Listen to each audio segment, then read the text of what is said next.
And we're back again. So I cut this end here nice and straight, but I need to even this out. So I'm gonna fold that again and you'll see why.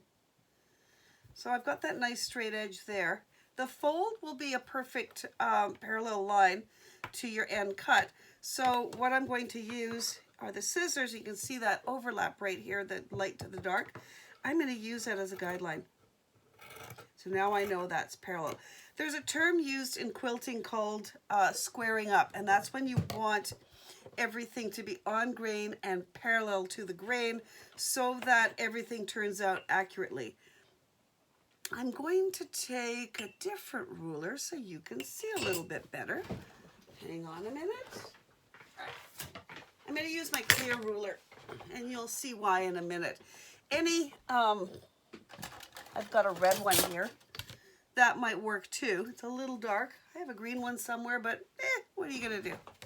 So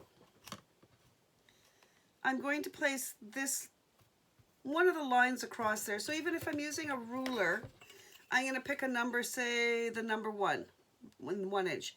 And I want that to be parallel straight across. And down at the bottom, that should match up with another line. So it will be straight.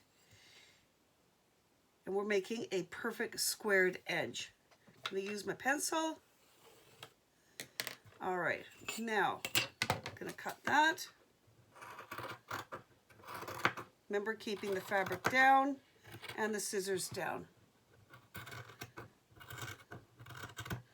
All right, now I'm going to flip that. Now, seam gauge. Forgot to pull one out. Oh well, this will work. I'm going to put the ruler at 3 inches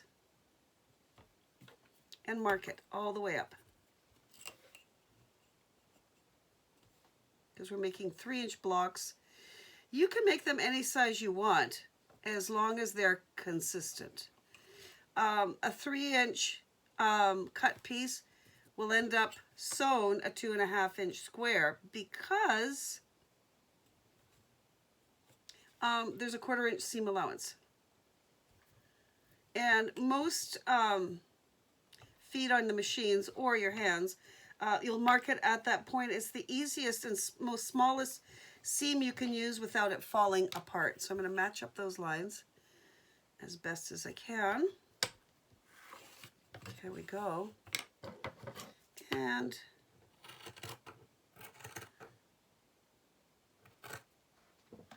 let's see if I can move my coffee mug.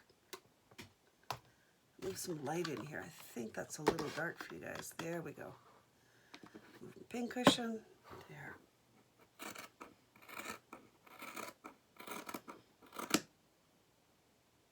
All right.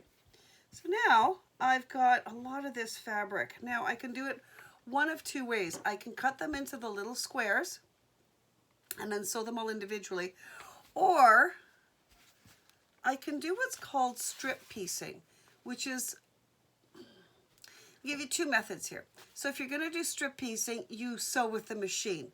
If you're going to do hand stitching, you need to cut out your patterns.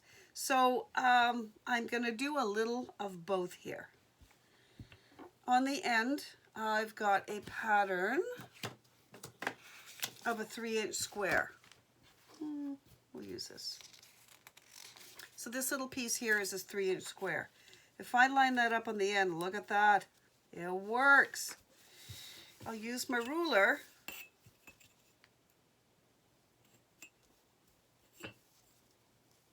Or I can just, here's another way you can do it.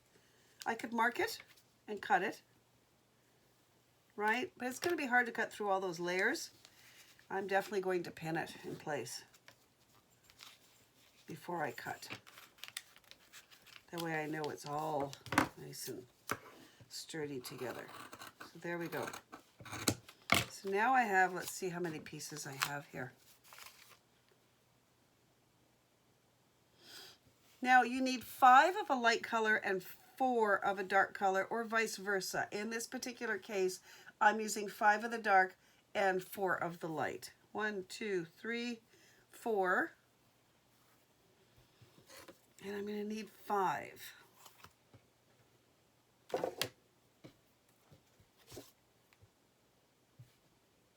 Now, by the way, this ruler is 3 inches wide. So I can just do this. Square it up.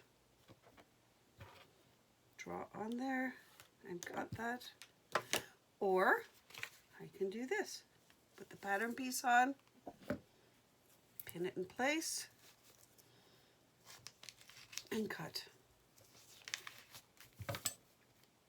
Well, I'm a little off. Let's fix that.